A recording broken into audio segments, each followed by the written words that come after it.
What's up? What's up? It's your boy Dwell, aka Mr. J, aquí en la casa, coming at you sideways with another episode of Las Different Voices. Aquí andamos en la casa con Ivan Reyes, Supernatural Frequency.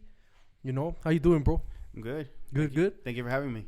Thank you for coming by. You know, we've been chilling right here for a little while, drinking some beers, waiting for Oak Creep to come through. Aquí anda Oak Creep. Yeah. What's up, Oak Creep? ¿Cómo estás? He's over there in the background. Gracias to Oak Creep for introducing us and make this happen. You know, I really appreciate it. I did the last podcast I did was with Oak Creep, so go ahead and check it out. It's up there on Las Different Voices on my YouTube channel. Make sure to check out his music, like and subscribe. You know, follow him, follow his Instagram.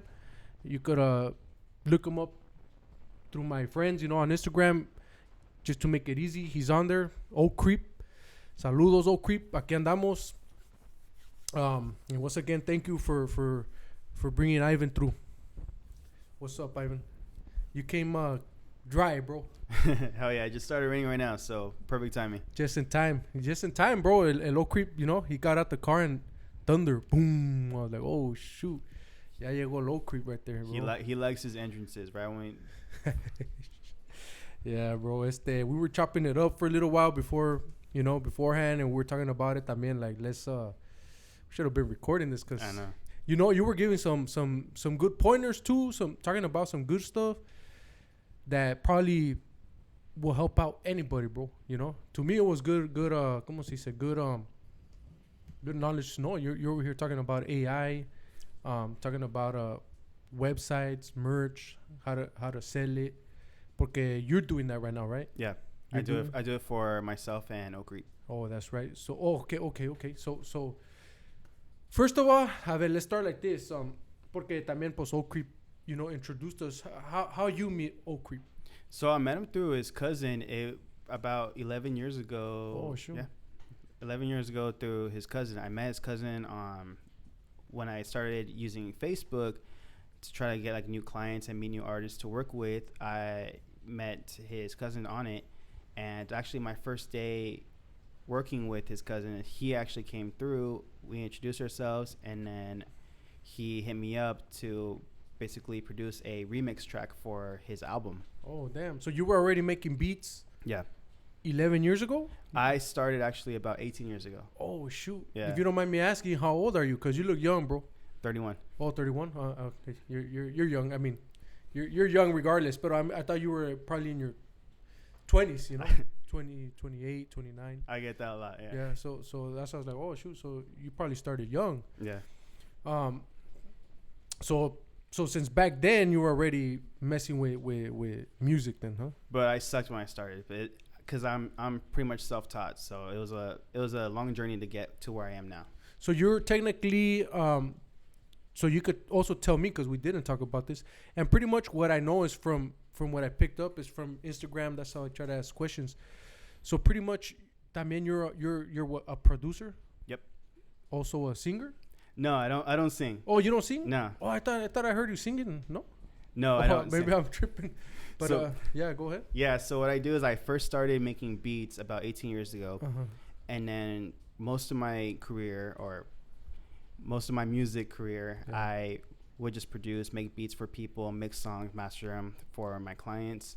It wasn't until about 2018 I decided to start making funk songs. Oh, okay, that's right. Yeah, so I would make the songs, and if it was a song that had a singer with it, I would be the one to write the lyrics, and I would hire a singer to basically sing my lyrics and sing my melodies that I came up with. So it's not me singing, except for when it's a talk box. If it's a talk box, it is me. Oh, okay. All right. So part of being a producer means also writing music. Depends. So when it comes to like my clients, like if I'm working with Oak Creep or another rapper, I'm not only making the beats, or if they bring me someone else's beat, that's one thing. So my goal as a producer is to take someone's vision, bring out the potential out of the song, make it come through and put it together.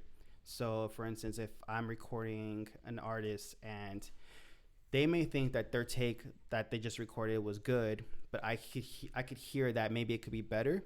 I'll have them do it again, or maybe try it in a different way, and then we'll try to get the best output we can for the song. So, are you considered like an engineer too? Is I that do what that it too. is? So a producer is pretty much, think of it as like a director for a movie. Okay, okay. So, Yeah, okay. Give us a breakdown Yeah. because I assume a producer just makes beats. No, so I guess the best way to describe it is a beat maker will be someone who actually makes the beats, but not every beat maker is a producer. Oh, okay. So maybe someone could just make the beats and sell it, and they never touch the song. Okay. They never have an input when it comes to actual final song, the final track.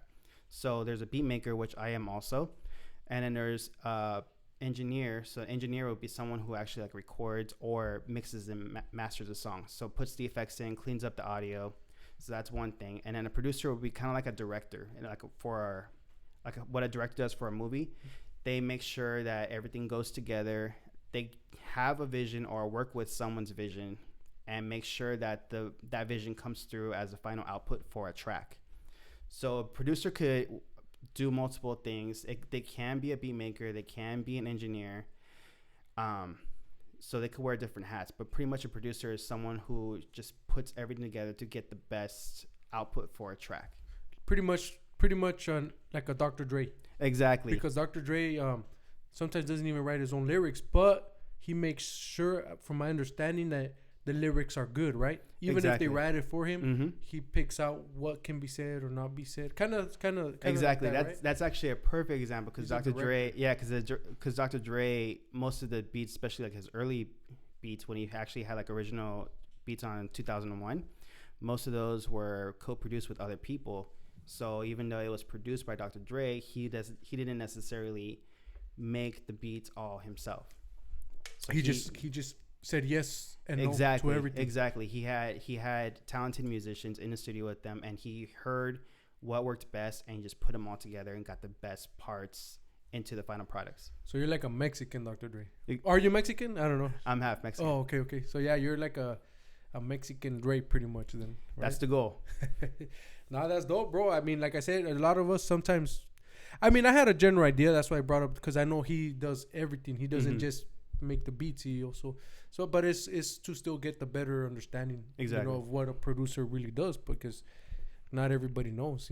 Like I said, a lot of us, or I can, even though I might know, I still just, it's easy to assume a producer makes beats. Exactly. Yeah. But how you learn everything, bro? Like, how did you? Because everything is time. Yeah. So, I mean, I guess my first introduction with music is that in fourth grade, I took some classes to learn violin. So that was my first introduction into music, playing the violin. And then sixth grade, I learned saxophone. Oh, okay. And that's when I really started getting to that. I started deciding that I wanted to pursue music more. And in my freshman year of high school, for a birthday gift, I actually got a really cheap music software for my birthday. I don't even know if they still make it anymore. It's called Magix. Damn. You heard of it? That's how I started too. Okay. Magix, bro. Somebody else was talking about Magix the other day. They're like, when I started, I was using Magix. I'm like, how much was it, bro? It was like $30. $30. Yeah. For those times too, Yeah, exactly. You're talking about, like you said, how long ago? 18 years ago? 18 years ago.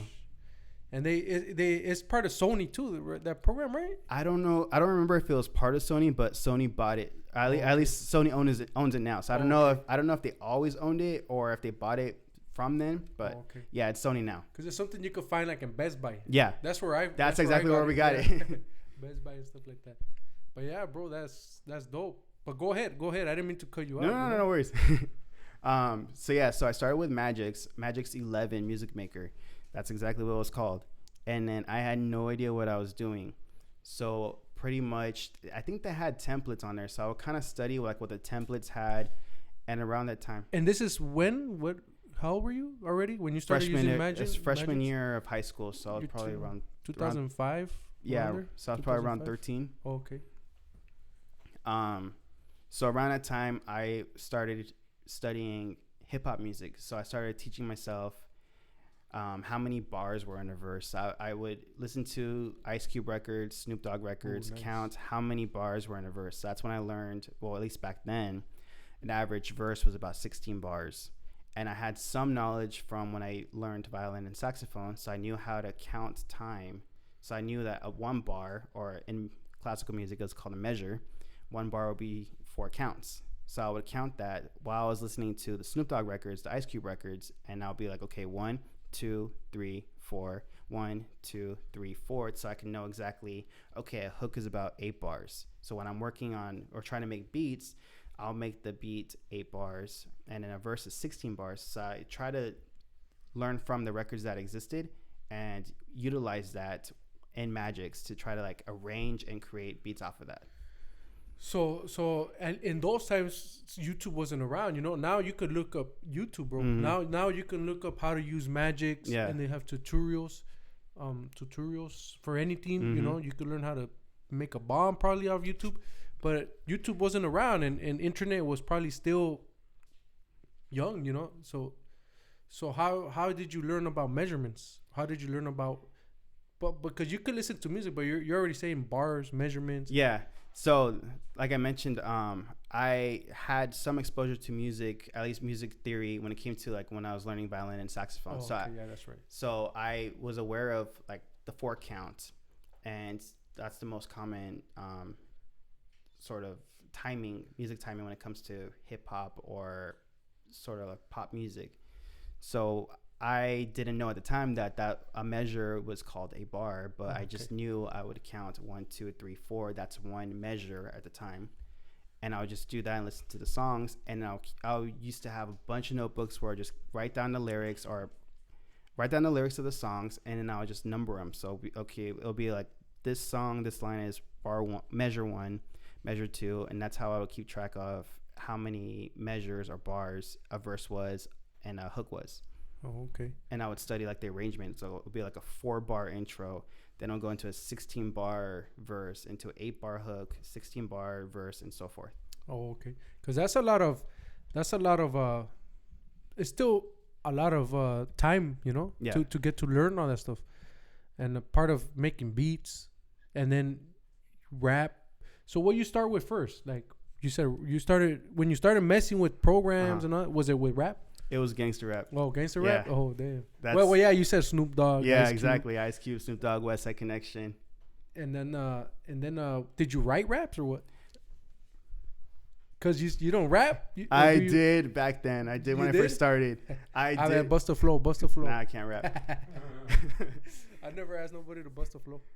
At the time, I always wanted to be a rapper, but then I would record myself. I had like this cheap little microphone. I would record myself to like the beats that I made because they were crap back then. And then once I heard myself, I realized, fuck, I can't rap. So let me just stick with the beats. Yeah. And then what about singing, bro? Like, well, you say you don't sing, but what got you into writing? Well, do you write raps or do you write like vocals, like for someone to sing? So mostly now I just write vocals. So any song you hear after singing in it, I wrote it. Oh, okay. If I have a rapper on my song, they wrote their own stuff. Oh, okay. Yeah. I used to ghostwrite for rappers, but I haven't really done that lately. So mostly it's just anything I write will be singers. So yeah, I mean, you've been doing it 18 years more or less plus, right? Mm-hmm. So you probably already worked with a couple of people around that time, right? When I first started, it was for the first 2 years I didn't work with anybody. Uh-huh. So it's just pretty much just me perfecting my craft. I remember the summer before junior year of high school. That's when I sold my first beat for $20, and that's when I started getting clients. Nice. I started getting clients in Maryland, and I had like one client from Santana, and that was it for a couple years. Who was it from Santana?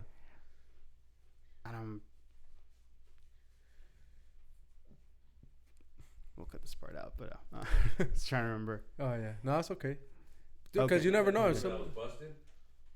Which one was busted? Or was it that black guy that was busted? Oh no, that was later.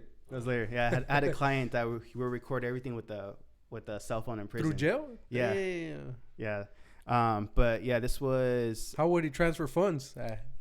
PayPal. Oh yeah. Yeah. Oh, he had a cell phone in there. Yeah, he had a confiscated cell phone, and then after he got out, he told me how he did it. So he had a cardboard box, and they would just put like rags in it to like make it soundproof, and then he just had a cell phone in there, and he was just recorded like that. That was his little ghetto studio in the cell. It wasn't that rapper from the Sacramento. What's his name? Brother Lei Chung? No, the other one. That was in jail. Recorded. X-rated. There you go. X-rated. There you go. That's what it wasn't him, bro. No, it wasn't him. Oh shoot. No. But crazy story. So when I started working with him, one of the people that I actually accidentally, well, not accidentally, but I didn't know I was producing for at the time when he was locked up was Big Trey D. Oh, for real? Yeah. Oh, so damn. I have a couple of songs where I produced that he's on it. Oh, yeah? Yeah. Oh, damn. Part of that guy you were... Yeah. So you got connected to Trey D through that guy that was recording through the phone. Yeah, I was producing for the guy, and then he had his homies that also rap too, so they would be on the songs. And next thing you know, he would send me the vocals.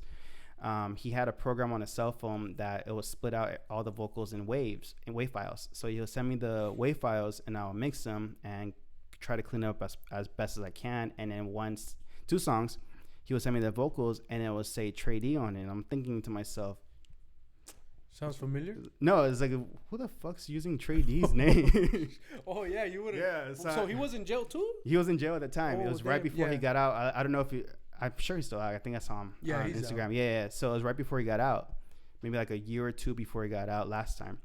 And I would see the file name saying, oh, Trey D vocals. I'm like, who the fuck's using Trey D's vocals? And come up with an original name. Damn. And then I'll load it up. And at that time I had Pro Tools. This was already after I started getting better. And I'll hear it. And I was like, oh shit, it's Big Trey D. So wait, how did you get connected at first with the first guy in general? If he was in jail, was it out here or I don't know how you? It was through Facebook. Oh shoot. Yeah. So, but no matter what, he was in jail the whole time. Yeah, he was in jail the whole time. So what happened is that, so I grew up in Garden Grove, and I started getting known in Garden Grove as a producer around that time. So this is probably my first year of college. Oh, okay. And there was a couple of people that, this is back when I lived in Garden Grove down Harbor and Banner. So where the Denny's is, off the freeway, off the 22. Oh, okay, yeah. Yeah, so off the 22, go straight down off Banner, and that's where I lived. Oh, okay. Yeah, so on Facebook. By the Arco? Yeah, past the Arco. Oh, okay. Yeah, so I would post on Facebook my beats. I used to do videos of me making my beats and posted that up. And then I started getting known locally because obviously if I have Garden Grove in my Facebook, I'll get recommended people to add. And there was these two guys I used to rap, and I think they went to Garden Grove High School. I don't remember their names, but one of them would always hit me up. It was like, hey, we need to work on a song. Never happened, but then I got this random guy texting me saying, hey, my name is Hydro, and I got your number from blah, blah, blah. I recognize it as a guy that I've never worked with, but I guess he referred me to him, and it's like, hey, long story short, I'm in prison, but let's make music. Damn, that's kind of cool at the same time, you know? Yeah, because you keep him busy, and you got connected with Trey D. Yeah, so that was cool, and it was also a fun sort of lesson because I had to teach myself how to clean up bad audio because he was recording off of a phone. That's a good experience, huh? Yeah, so I had to teach myself how to make it sound as professional as I can. I didn't make it sound like it was recorded in a professional studio, but it got pretty clean. You got the job done. Mm-hmm. Can I be rude and ask something? Yeah, no, go ahead. Did you know that he was at the same fucking prison I was at? Really? Oh shit. Who? The Trey D or the guy he was recording with? Both. Both of them? Yeah. At the same time? I didn't realize it till I got out. I got on Instagram, and I seen the guy always posting that he was recording, and then he told me what his name was on Instagram or whatever, and I was like, oh, I seen that guy in the prison. I just didn't connect all the dots. You know what I mean? Fucking crazy. Small world, huh? Yeah. Small world. Well, that's how people get to know each other, you know, through other people. And, well, like I said, through Oak Creep now, we're here. And maybe later on through somebody else, you know, maybe I could introduce you to a rapper. Not that I know a lot, but I know one or two, three guys that rap, you know, or maybe you could bring somebody over here too. You know, Yeah, that's for how sure. that's how people get to know each other. You 'Cause know? I saw you did an interview with the Brown Minds. Oh yeah, Brown Mites. Yeah. Oh, and you work with them too, huh? You made beats for them. I did a couple of beats for them, and I actually recorded, mixed, and mastered their first album, Oh, for real? Yeah. What was their first album called? The Brown Print. Oh, the Brown Print. Yeah. And that's when they had like how many guys? 4 guys? 5 guys? Because right now it's 4. just 2, huh? I think it's just 2 that are active right now. Yeah. But yeah, at that time it was 4 and, and Too Big. Too big, yeah. Yeah, so back then it was about 4, and then they had the honorary member too. Oh, all right. So it was 4, but unofficially 5. Well, shout out to Brown Minds, you Shout out know. Brown Shout out Minds. to Brown Minds from Santana doing their thing. Aquí andamos con Supernatural Frequency en la casa. And so you did their first album, huh? Mm-hmm. That's dope, bro. That's dope. Everything? No, I Or you just recorded the I first recorded them, mixed it, and mastered it, and I produced maybe 3 or 4 songs off of it. album? Oh, damn. How long ago was this? I started working with them in 2020, and they dropped the album, I want to say last year. Oh, okay. Yeah, so and that's their first album? That was the first album. Okay, so it's kind of recent then, huh? I 'Cause thought they were a little older already. They like, had in EPs, the music. so they Okay. had EPs that they dropped, and they were rapping for a while. But I think this was the first official project that they called their album. Oh, okay. Oh, that's dope. So you have you have your mark with them. Yeah, on that one then, exactly. for their first album. So Mhm. whenever they say who produced it, your name's on there. That's Exactly. dope, bro. That's dope. The minute I seen you, it's you, huh? All dressed up gangster in the courthouse. Yeah, Is it you? I was paying attention to that. It's you. Oh, Creep and Too Big. And Too Big, huh? Yeah. I was like, I didn't know it was you at first, but then I started paying attention. I was like, oh, it's him. Yeah. Damn. So, how was that, bro? What was that project based on, or what? So in 2020, we released. Was it 2020? I know there's a track. ¿Cómo se llama? Southern Cali Bounce. Southern Cali Yeah. Bounce. And you do the I made the beat, and I did the top box on it. yeah, that's right. And then I mixed and mastered it. We released it. It's under my name, but it's also a collaboration with Too Big and No Creep, the original. Oh, so you were the actual producer. You put everything Mhm. together. Yeah. Oh, right. I made the beat, everything, put it all together. And then we did a remix because we got a lot of people that are saying, hey, we want a remix. We want a remix. And then we only had people from Orange County for the nice. original. So how can it be Southern Cali Bounce if it's only one county? Yeah. So we got a bunch of people that were interested in being the remix. How you get that to? How many people were on that one? It was a 6-minute song, almost 7 minutes, but I think it's like about 6-7 people on it. Oh yeah. Total, yeah. How did you get them all together? Like, I mean, obviously they don't come to the studio. They send you They said, half of them I recorded with, and the other half would send me the vocals. Oh, okay. Yeah. But how did they ask you guys? You guys asked them? It was a mix. So we actually had a lot of people that actually wanted to be on the remix that didn't make the deadline or just went MIA. Yeah. We had some big people too that wanted to be part of it that would not be named. Yeah. Because they're not part of it, pretty much. That and Yeah. I don't know what's going. Yeah.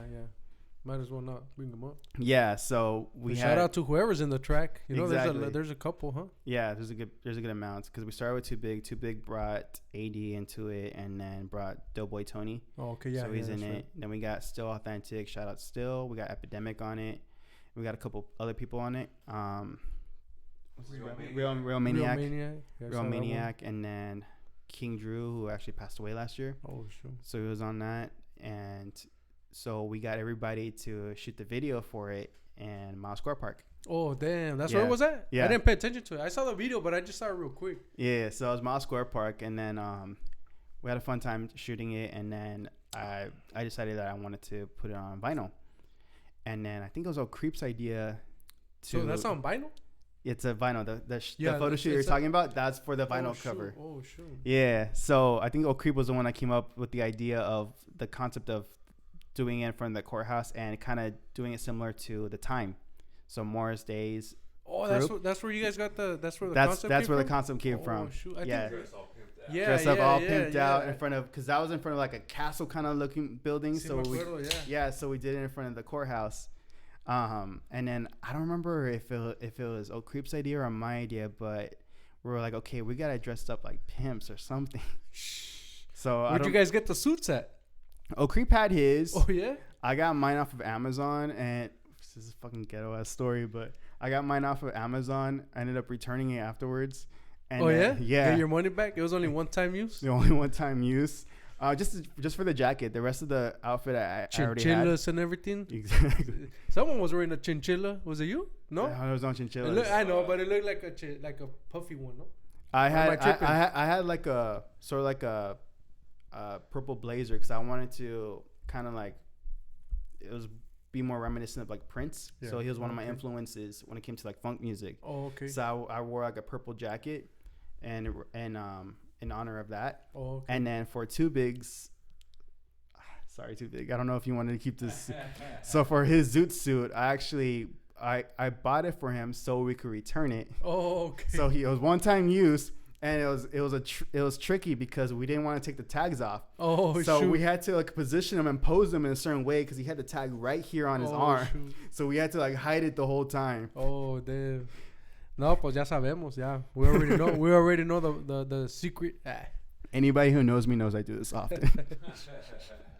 Hey, but that's smart, bro. You know, you're only gonna use it one time, you know. Exactly. Unless you're gonna take it to a quinceañera, where you know, show up in a quinceañera like that. Exactly. Just keep the overhead low. Just return it if we with can. With the tag, because you know. Exactly. Exactly. You already got that in your closet, huh? He had it with the pimp stick and everything. You already got like 5 or 6 of those stash ready to go, huh? Yeah, I know. But yeah, so that was the story behind that. It was for the vinyl cover. So we do have that on vinyl. Well, that's dope. You guys can say you have something on vinyl. Exactly. You know? An actual vinyl and put it in scratch, huh? I mean, you can scratch it out. Buy 2 if you want to scratch it. Buy 1 to have and 1 to scratch. Yeah, well, that's dope, bro. That's dope. También keep it old school, you know? Porque se usa más eso right now than CDs, I think, right? Mm-hmm. Right now, for some reason, kind of, not that they're blowing, well, to some extent, yeah, but they're selling vinyls in the stores, you know, and people are buying little records, the record players, and for some reason, nobody has a CD player, but somebody has a record player again, you know? I have one. It kind of came back, you know? Yep. My cousin was selling me one the other day, but I was like, I don't need it, because then I gotta start buying records. I'm like, I'll just put it on YouTube, you know. Well, but you know what I mean. It's good, you know. Because you could still offer something physical. Exactly. Like a CD, you can't really. You can make them and offer them, but like, it's kind of like how do you say it? Like, people are gonna put it away, maybe, you know. And if someone says, you know what, I want to buy the vinyl, they could put it a couple times and play it, you know. Exactly. And you can even have like the jacket as a work of art. Like, I think George Perez has it framed at his studio, right? On his podcast. Yeah, on his podcast in the background, it's there. Right. Oh yeah. Yeah. That's dope, bro. That's dope. But yeah, it's something tangible that like the car. You could have something tangible. You guys only have one vinyl. You have one vinyl so far. Yeah, but that's cool. I'm currently working on an EP right now, and I'm hoping to put that on vinyl as well once I'm done with it. Cause you make your own music too, right? Obviously, who's the main people you work with? Rappers. So the main people I work with, Oak Creep, Triple X. Right now, my client list is going a little bit down because everybody is taking long breaks when it comes to like making rap. But Oak Creep, Triple X, Brown Minds, I still work with them. But it's mainly rap. It's like, mainly rap. Is that like the most like people you work with? Like it's mainly. It's all rap rappers. Music. Yeah. But you do work with other people. Y haces otra cosa, right? I used to work with more singers back in the day. Right now, if I do anything that's outside of rap, it's just solely my songs. Oh, okay. So the songs I write and I get people for. Because I did see I thought you were a singer, and I also heard it because I saw a clip on your Instagram about the other podcast you did, and the guy mentioned he's like, you remind me of Prince, and you're also saying that too. So that's why I thought I heard a song, and I know exactly what you're talking about. So he caught me off guard because I know what you're talking about. It was still authentic, and it was at the Sunday school show. He was like, "Oh, I hear your vocals. I hear you singing." It's not me singing. It wasn't you. No. And then I thought, I'm like, wow, this is you. I thought it was kind of Prince too. I'm like, the Prince vibes. I guess because it was a singer I got, and I guess everybody thinks he sounds like me. So I mean, it was just a happy accident. But I mean, in a way, I guess I kind of sing because when I get singers, I have to sing the demos. You kind of have to lay it out for them, Yeah, right? so I have to sing the demos. So unfortunately, I apologize to all the singers I get, but they have to hear my ugly ass voice. I try to tune it and clean it up as much as possible. But yeah, they do hear me singing. So I guess in a way I kind of sing, but Yeah. I don't. But it's not your vocals on the final. Exactly. Yeah. Except for that one, I'll take credit for you. And do they when you sing the whole song, and let's just say a singer changes it up a little bit, do you mind it sometimes? I encourage. Like it sounds better, like, obviously, because they do sing. Mhm. Maybe their tone they raise it or lower it. Exactly. I encourage it because it's happened twice where singers changed it up a little bit, and I actually like it. My very first funk track, it's a song called B-Side Chick. So originally the hook or the chorus was supposed to be a little bit more spoken word, but the singer decided to do more of a kind of like a bluesy kind of version of it. And she even asked me, she sent me a demo. I was like, hey, do you mind if I do it like this? And I liked it better. So we kept that. And then there was another one where she didn't really change it. It's just I gave her the instruction for the final chorus. I want you to go all out. I couldn't do it because I can't sing for shit. So I couldn't give her a demo of it. But I told her, I was like, hey, just go all out for the final chorus. And so she Do your thing pretty much. exactly. So she had her own input on it, and it came out dope. That's nice. So, I mean, I've heard you talk about funk when I make funk. So on your own, the type of music you make is funk. Yep. Nice. And how did that come to play? Because you started making rap, right? Rap beats, Mhm. and then funk. Yeah. So what happened is it's a mix of reasons. There's a couple of catalysts that got me into that path. So around 2013, 2014, when everybody was doing DJ Mustard kind of songs and DJ Mustard kind of beats, I would get hired and I'll get paid to make those kind of beats. Oh, okay. And I prefer beats and songs that have more chord progressions, but DJ Mustard type songs or beats, it's very simple. It's just going around the root note and that's it. Mm. It wasn't very creative. I'll try to make it creative, but I couldn't really do it. So I started getting into this funk, like no pun intended. I was starting to lose my passion for making beats. Uh-huh. So I decided to just side project, just on a side, start making like funk beats. That way I could kind of like force myself to be creative while I was getting paid to make Mustard style beats. And after a while, some people would hear, like my clients would come over and while I'm working on some funk beats and they liked it. So I sold them a couple of funk beats, and after a while I actually started to make songs out of it. So 2018 was my first actual official funk song that I made, and ever since then I just became, I guess, like a funk artist. Yeah. So that's when Supernatural Frequency was born, I guess. And that's where the Prince comes. Exactly. Prince, Rick James, Zapp, everything.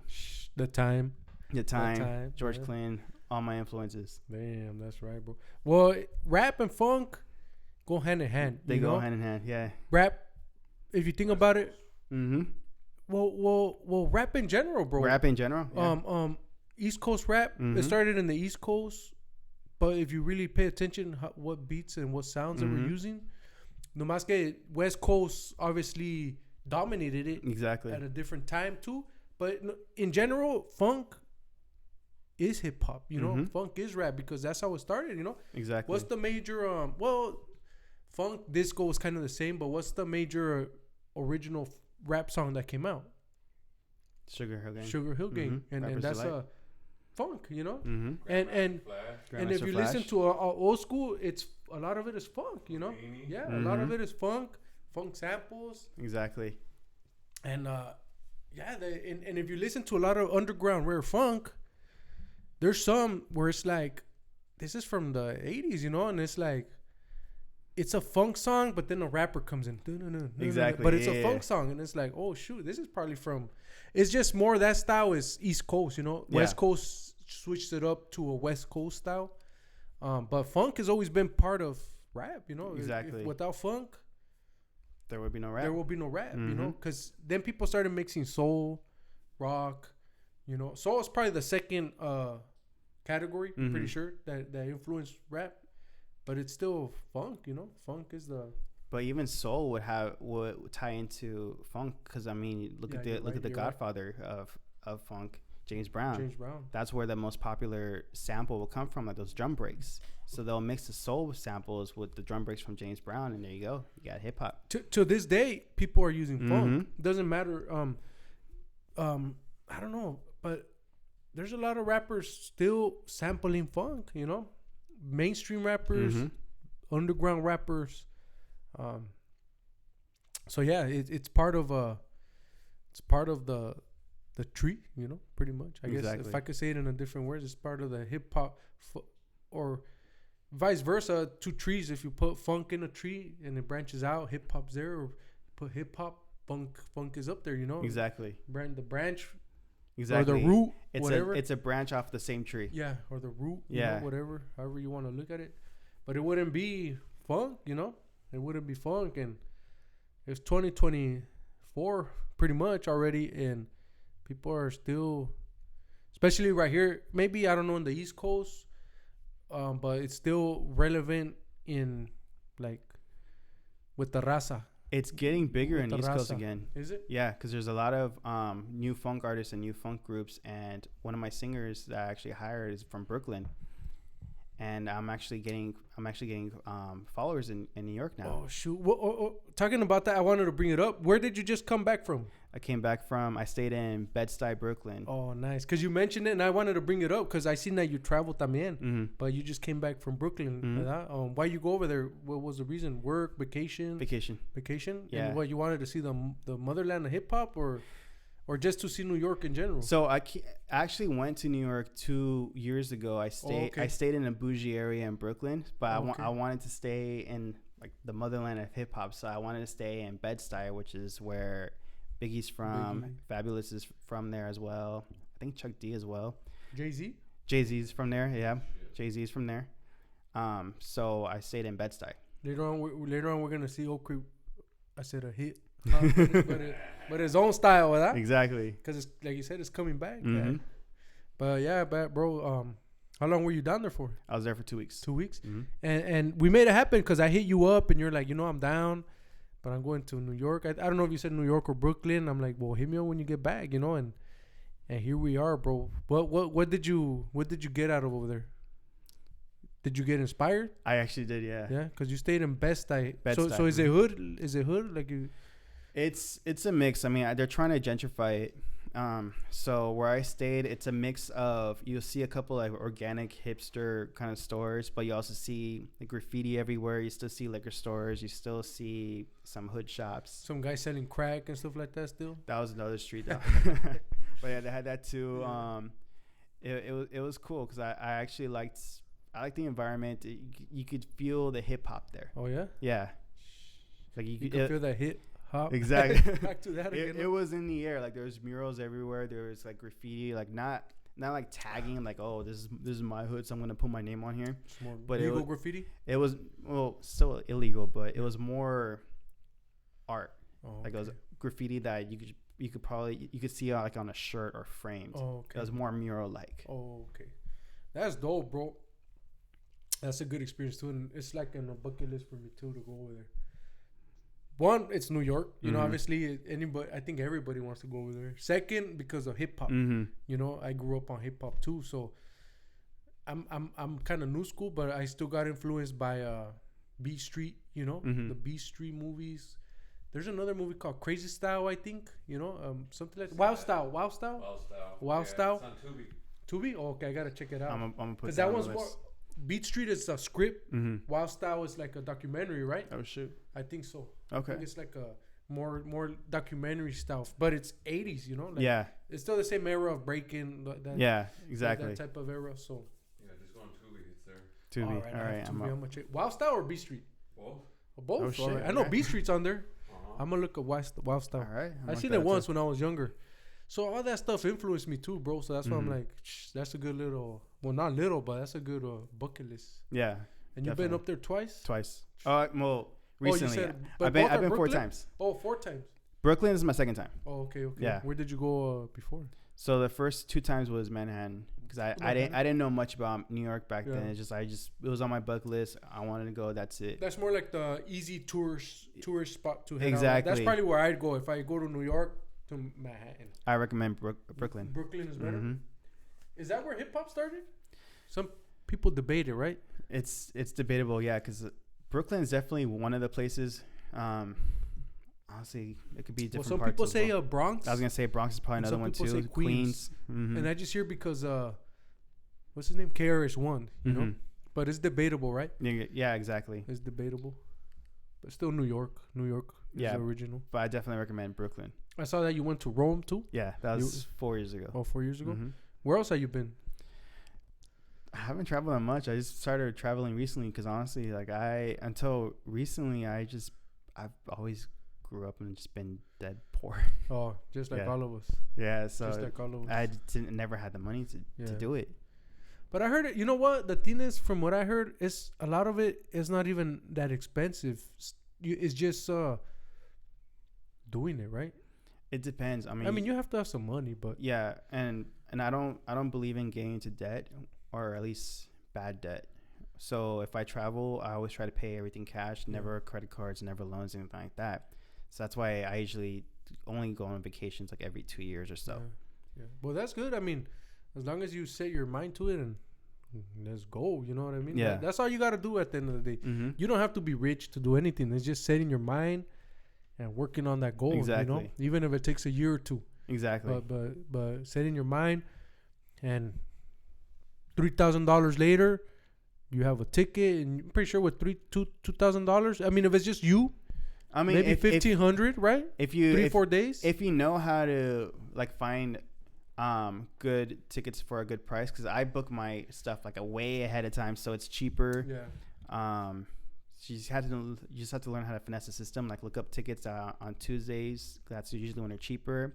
Use VPNs to play around with your location to get cheaper prices. Take Spirit. Yeah, You know, that's what they say. Take the Spirit. I mean, airplane. you can, but if I want to. Well, if you want to watch a movie, I've never been on Spirit, but I heard, you know, people are like, you just take Spirit, man. You know, it's only like a 3-4 hour trip. It goes like this, and it's like $100. You know what I mean? Shit, $100? Fuck, That's I'll what try they say. Yeah, I heard. I'm like, I know somebody that. I know a couple people, and they're like, I took the Spirit. I only paid like $200 back and forth. You know, You have to, $250. you have to bring your own seatbelt. I mean, it's Yeah, pretty much your own parachute. Too. But they're like, it was good. You know, people say it's bad, but it's good. You know, like they're like, oh shoot. I'm like, yeah, it's still a company. It's still. I mean, I've never been there. You know, but I've never been on one. But they're like, for what you're going, for what you're doing, you know, you're saving some money, and it'll get you there. I mean, that's true. Yeah. Yeah, it's not like it's only 2-3 hours, 4 hours. It depends where you're going, you know. But yeah, it's like I said. I guess just putting your mind to it. Mm-hmm. However you want to get there to New York, take an Uber. You'll get there. You know what I mean? Yeah, just You'll get there. fucking Forrest Gump it. You'll get there with the big old mustache, huh? But nah, that's dope, bro. I mean, even Italy. I mean, that's a good experience. You know, you said you went to Rome, right? Went to Rome, yeah. Rome, that's a good experience. How long were you there for? I want to say I was there for just under 2 weeks. 2 weeks. Mm-hmm. What did you need to save a lot of money for that one, or? That one was actually a birthday gift. Oh wow. Yeah, so my girl got me that one. Oh, nice. She surprised me for my birthday. We went for 2 weeks. We gotta get some girls like that. Right? We gotta get some girls like that. Yeah, that was fun. Yeah, well, that's nice, bro. That's nice. So you went with her, Mm-hmm. pretty much.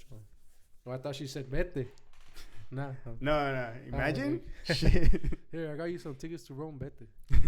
Nah, they're gonna pay. Let's go. You know, Yeah. anybody. I'm pretty sure if you get a ticket, even if you were to get the tickets, you're not gonna be like, here, go. Like, we're going. You know. Yeah. I mean, shit. Fuck. If I'm paying for it, might as well. Yeah, pues sí. Nah, but that's cool little experience too. What do you do? I mean, we're talking about it earlier también, you know, but obviously you producing is do you consider it a full-time or part-time? It's pretty much a part-time job. It's a part-time Yeah. job, obviously, because it's not gonna pay everything. You Mhm. probably make some good side money off Mhm. it every here and there, Yeah. or maybe more. I don't know. I'm just thinking.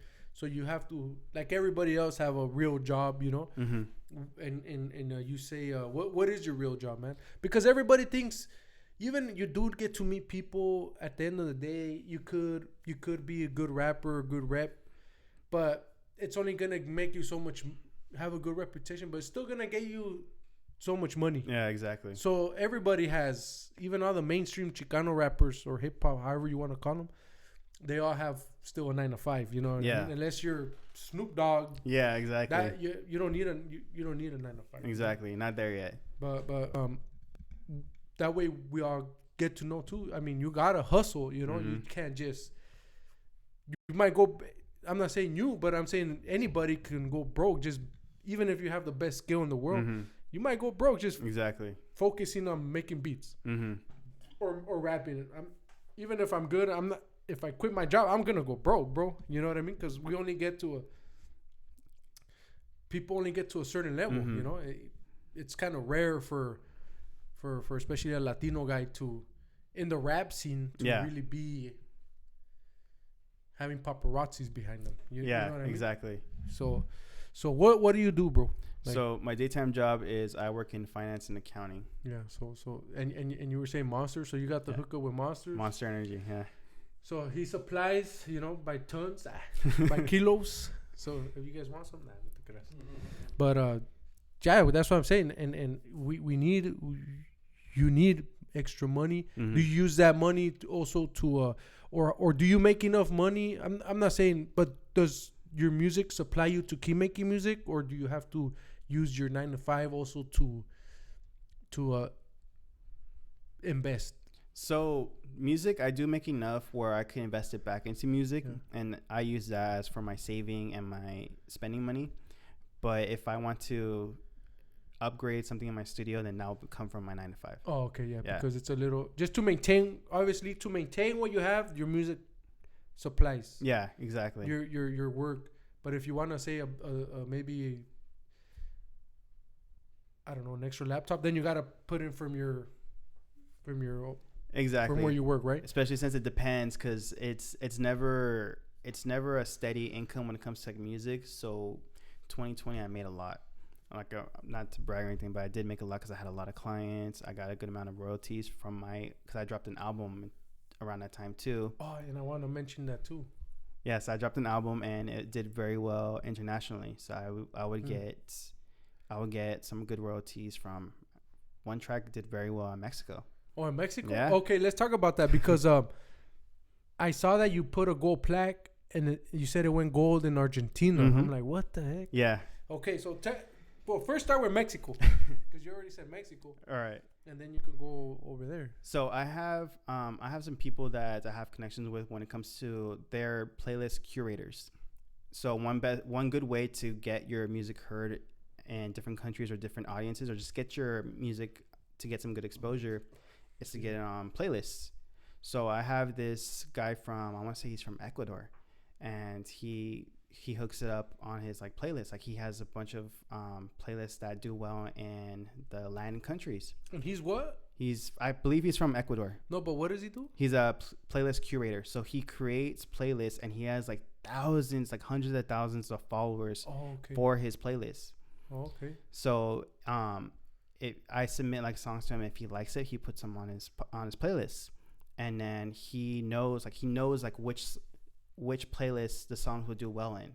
So most of his playlists are like reggaeton. So he's not gonna put my songs with that, but he'll put my songs in like maybe like pop stuff, like pop songs, and that would do well in certain demographics.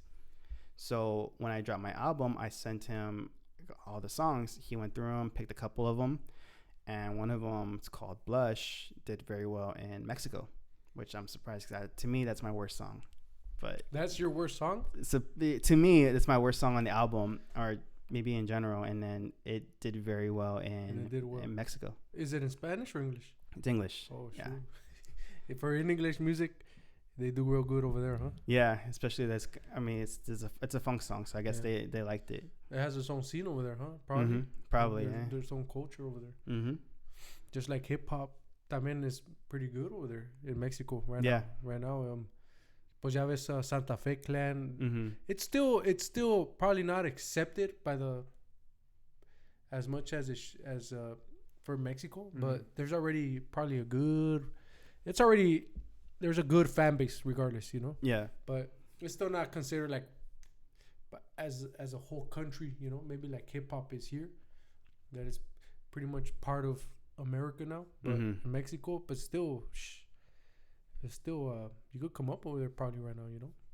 Good, yeah. I gotta start pushing no creeps over there. Yeah, definitely. Like I try to get his stuff out there.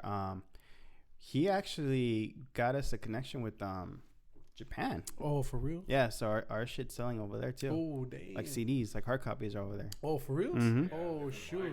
Yeah, and I get every like maybe at least a couple times a month. Not so much lately because I haven't released anything new lately, but I would get a couple of messages a month from Japanese fans, and it's crazy. Like I'll get messages in Japanese, or you could tell they use Google Translate to like message me. I had one guy like send me screenshots of like my songs on YouTube to show me that he's listening to them, and he just put like the fire emoji. Yeah, it's crazy just seeing all these people from different countries like hit you up and like your music. Well, that's good, bro, because you know, like you know what? I'll ask that question right now, but keep going, bro. You know, I don't want. It's because I just go for it. It's good because I see the fact that, you know what, sometimes you might not like see where you want to be here, but nobody thinks about the way you're doing it is smart, you know, because you push it somewhere else. You don't have to necessarily just push it here. Yeah, exactly. You know what I mean? Like, not necessarily push it just in the U.S. or in California, you know? Just like you're saying, you're pushing it in Japan. Yeah, exactly. Because it's something that, I mean, I know Creep has mentioned in a couple of his interviews, but you get more love from other places than you do locally. Well, true, you know, yeah. To some extent that's true. Especially like someone like me, like I know. That's even in the Bible, bro. Yeah, Jesus, exactly. Jesus said that. Exactly. But especially someone like me, like I know I'm nerdy. I don't fit the whole Chicano rap kind of culture or look. Like I know it's usually like people like who are a part of like gangs or like look more hood. Like I'm right here, a fucking nerdy ass dude. Yeah. And so I don't really get that same exposure. You don't look nerdy, bro. I know you to me you look normal, you know. But I know. Like I said, Old Creep was like. He's like, no, he's like, bring him over. It's like he's a nerdy dude. He's not a gangster, but he's a nerdy dude. No disrespect. You gotta convince it though. No, he said he came in. Yeah, he came in saying too, like I'm a nerd, dude. But I mean, it's true. If that, I don't know if that's. I mean, if that's supposed to be good or bad, I don't know. I mean, I don't see being smart. Nothing wrong with it, you know. You don't have to be bald, you know, to represent, you know. You could, as long as you do it right, you know. Yeah, exactly. But I don't know. I just feel like I get more love internationally because it's more just about the music rather than the image. Yeah. And también, pues, like I said, to me, that's yeah, go ahead. To me, that's bro, smart. You know what I mean? That's smart. You ever thought about like managing? Or do you manage anybody? I mean, it seems like you kind of. Is that called managing? Like if you're helping him push his music over there, is that kind of like in managing? a way? Yeah, I unofficially do. I unofficially do manage Oak Creep because I do manage his catalog. Like I'm the one in charge of making sure like his stuff is monetized whenever he releases a music video, or if he does a collaboration, I manage to make sure that he gets his cuts and his royalties and everything. Oh, okay. So is he like you guys work together a lot then? Huh? Yeah, we do. That's good. So you guys already have a pretty much a good friendship, business bond type relationship in the music scene, at least, you know? Yeah, exactly. That's good. That's what you need sometimes. That's what I mean, because you can't do everything by yourself, bro. You can't do everything. That's how I always seen it. And if you do, you know, props to you. But it's still like, how do you say it? Like, I know I can write raps and stuff like that, but I never really hook with somebody that makes beats, you know. or a real engineer, or so I think that's what I'm saying. If it's good, you know, because you lean on somebody's back, they lean on yours, and you have somebody that represents you, you know, and you represent them, and it's a good help, you know. That I think that's good. That's good if you guys have it down like that. You know, props to you guys. You know, Exactly. Yeah. that you have it down like that, because not too many people can have that backup. You know. Mm-hmm. You know, and I'm pretty sure if someone tries to mess with you, he got your back too. You know. Yeah. You know what I mean? Yeah. know? Exactly. I got some street cred. Don't mess with me, huh? Exactly. People already know who you are. People do. It's funny. Like I'll get like a lot of people that when I meet them, one of the rappers actually on Southern Cali Bounce actually tried to like bang on me at the music video set. So he tried to walk in. I was like, "Who's in charge here? Who's in charge here? Where's Old Creep at?" And then I go up to him. I was like, "Oh, I guess I'm in charge. Like, how can I help you?"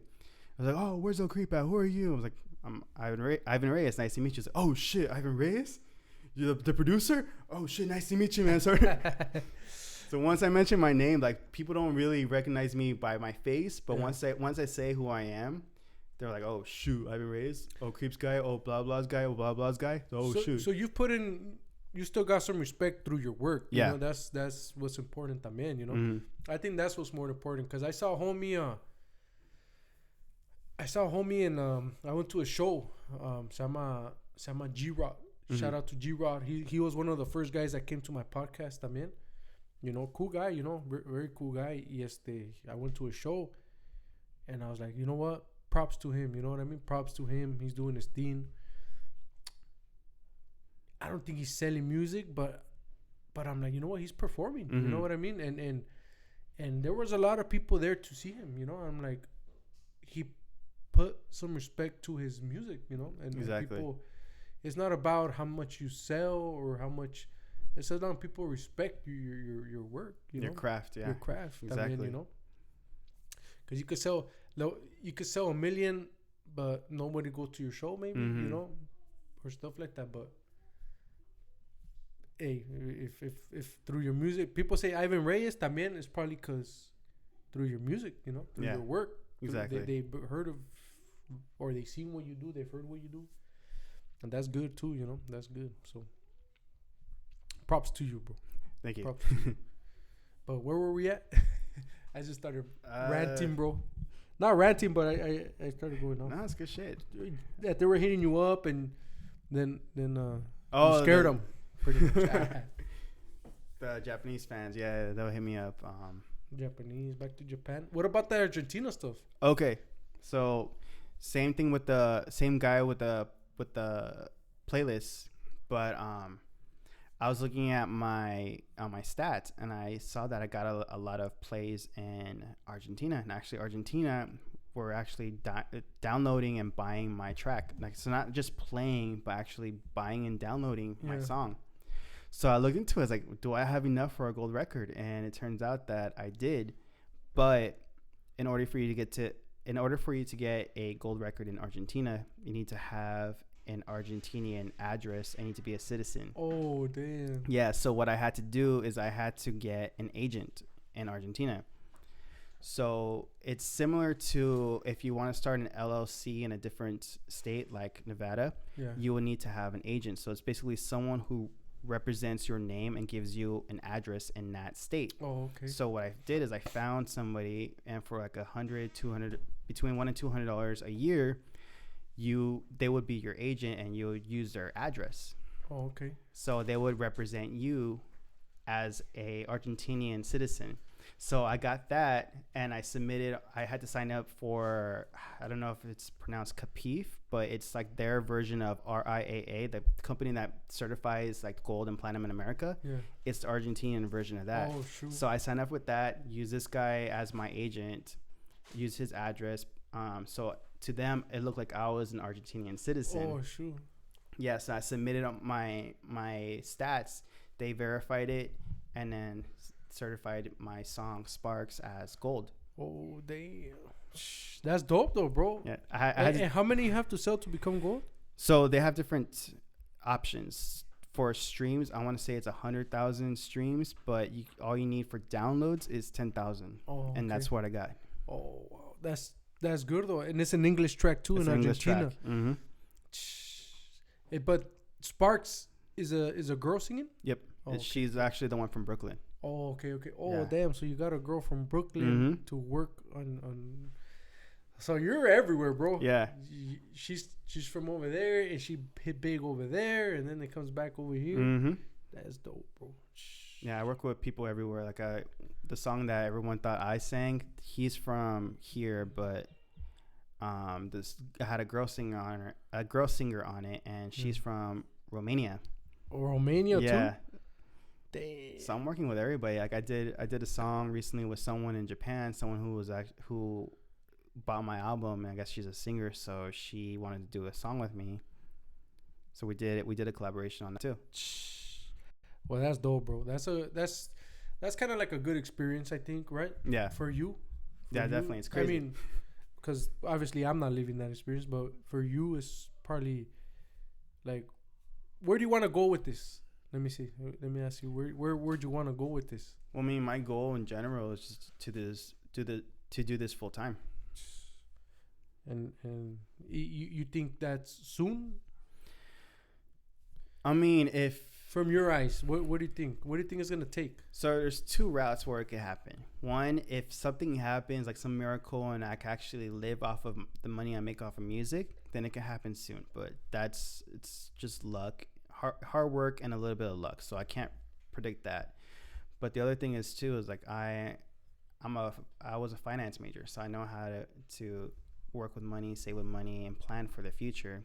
So it's feasible for me if I work hard and go through certain financial avenues. I could actually somewhat retire within 10, 15 years, and I could basically just focus my time on music. Yeah. So it's two routes I could take. So preferably the music one. That way, if I blow up, then I could just focus on that sooner.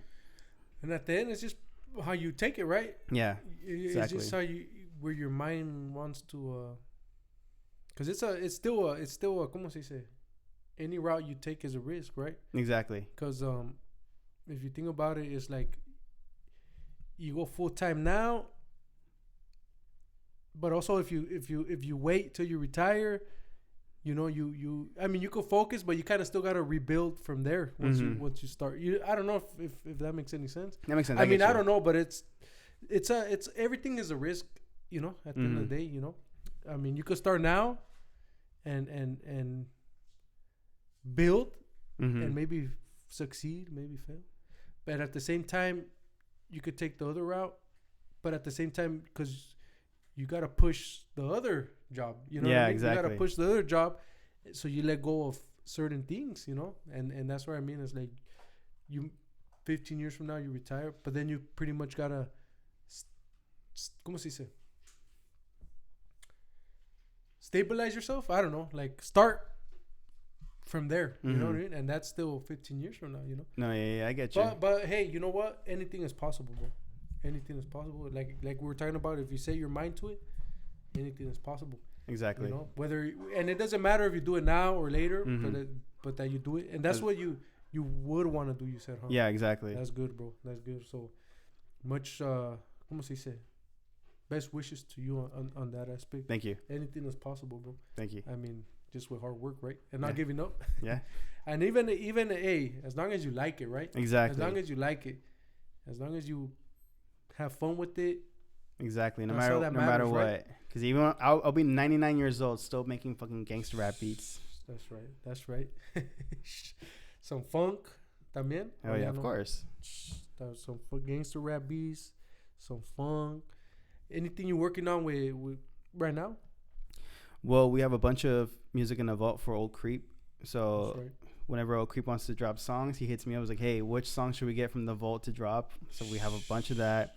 I'm working with artists, Triple X. I got some stuff with OG Big Wicked. I have some stuff with Too Big from Brown Minds. Nice. And I'm currently working on an EP that should be coming out next year. Funk EP. Oh, how many tracks is it? An EP, how many tracks is it It's usually? less than 12. So I'm aiming for 10 tracks. Okay, so anything less than 12 is an EP. I believe it's like 10 or 12 is the limit. So yeah, if it's less than 12 tracks for sure, it's an EP. So after 13, it's an album. 12 or higher, it's usually an album. Okay. And what's like if you have 4 tracks, what is that called? I guess you could still call it an EP. Yeah. Okay. And a demo, what is it? A demo? It's just a demonstration of your album, like what would you call a demo? So for me, like if I hire a singer, a demo for me would be like me sending the beat with the lyrics and me singing on it. So that way they could see like how the song goes, how the melody goes. Oh, okay. Oh, I get it now. I mean, I had a general idea, but now ya le entendí más. So 12 and under is an EP. 12 and more is an album. Okay, what's an LP? That's what I was going to say. It's a long play, so that'll be an album. Oh, so an LP is an album. So that's why there's an EP and an LP. Okay, what's the definition of an EP? If you know it, I don't know. I'm asking I questions. used to know. That's why I used to know. I'm trying to think of it right now. I think it's extended. Is it extended? Yeah, because usually the You're right. LPs are the leftover tracks from the LPs. Oh, yeah, because you're right. So it will start as a single. So a single could be 1 or 2 songs. So if you have a vinyl, if you buy like a small vinyl, that's a single. So it'll have like the main song, and then it'll have like a B track on the backside. So that'll be a single. And in the extended play it'll have a couple more songs more than the single, and then after that is the LP, the long play, where it'll be the album. Oh, okay. So long play is LP, and extended is EP. And then the single will be the smallest, which would be just like a song or 2. Oh, okay. Yeah, okay. That's good. I learned that. I didn't know what LP stands for or EP. Now I do. So, like I said, we learn something new every day. Definitely. And I learned some stuff from you earlier. So hopefully you can send me some information. Oh yeah. And I mean, I mean, you don't want to give out all the secrets, but right here. But hey, you hooked me up with some, and even on how to get some more views and stuff like that on YouTube. You say you sell merch, right? You want to flash the camera. Boom, that's his shirt right there. What else you got going on? You sell merch. So we got that. Beats. So beats. So people could contact you for beats. People could contact you for writing music for them. For writing, mixing, and mastering their songs. If they're local, we could record. I even do virtual sessions too. How is that? Oh, like through like FaceTime video calls? Yeah. So if they have like a setup at their location, I could actually take control of the computer and I could actually hit record. Oh, for real? Yeah, from my house. Damn, technology. Huh? Yeah, that's how we did it during COVID for the first couple months. Technology, that's a trip. And you were showing me some AI stuff too. Yeah. That's a trip, bro. You know what? The other day, I had a guy. Oh, you know him, Nelson, the biz consultant. Oh, yeah, but off camera though, he was showing me all different stuff. With the AI. But you showed me some AI stuff right now too, and I'm like, it's a trip. You can use it for everything. Pros and cons, right? Pros and cons to everything. Obviously, with technology. Because it takes away, in my opinion, it does take away from probably a human being working. It's not there yet. But it's not there yet? It's definitely not there yet. But what you showed me is like that can take a lot of work from a lot of people, But it's not perfect. Because remember, like I said, like this was designed by AI. Yeah, but it looks dope. But I had to be the one to add my name on it. Oh, okay. So it can only go so far because right now it's very hard to get AI to generate words. Yeah. Because most of the time it will just come up scrambled. Oh, okay. So if you put supernatural frequency, it might look like supernatural. But it's a robot. Yeah, exactly. It's a robot. So it's not there yet. So no one has to fear anything yet. But it is a trip. When it comes to life, it's gonna drop the nuclear bomb. Yeah. It's in Terminator 2. Exactly. Terminator 1. That's what it is. Skynet's on there already. Skynet. Damn, be careful, bro, because they're gonna come from the future to us. They're gonna say, hey. You made a shirt with where's the money? Give us our royalties, bro. Shit. Be careful. They're looking for you, bro. Watch out. Shit. Yeah. But yeah, bro. What else can people hit you up for? So they can hit me up for music. So everything. So as far as beats, recording, mixing, mastering. Hey, quick question. That fool's gonna come back for his jacket, dog. El Terminator. You know how he wears that one? That was gonna come back for his jacket. Huh? Damn. That's true. El Arnold Schwarzenegger. I was. But yeah, go ahead, bro. I also do graphic design. I do a little bit of video editing as well. So I do that. También for people. videos? Mm-hmm. Oh shoot. Do you record videos or just edit it? I recorded a couple. I haven't really gotten too much into it. I can, but preferably I just prefer to just edit. Oh, okay. How about pull the trigger? Oh, pull the trigger.